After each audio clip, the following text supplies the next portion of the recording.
I am Sean Rowe. I'm a creative producer on the digital licensing team at Wizards of the Coast. I'm Gustav. I'm the game director for Battlemarked over at Resolution Games.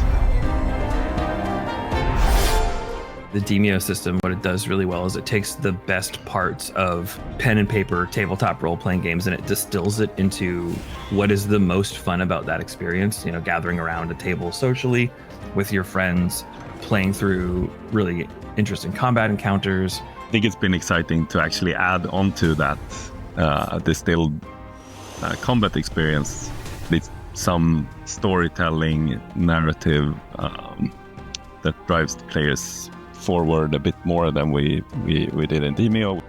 But ultimately, at the end of the day, if you don't have a compelling reason to be fighting the things that you're fighting, it can all feel a little bit nebulous. So I think that the recent push to build compelling narrative around that like ties all these combat encounters together in like a way that feels super authentic to the Forgotten Realms. I think fans and specifically I think Demeo players are going to be really, really excited to dive in and see what the level of narrative that we've been able to build.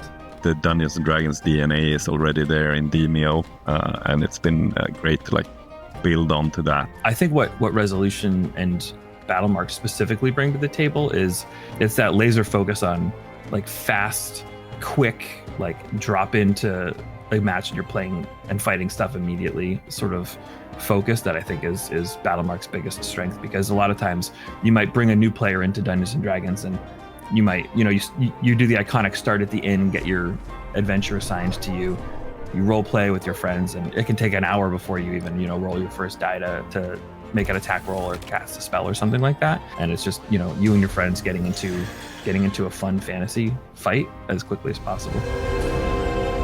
Demeo, Dungeons and Dragons, Battlemarked.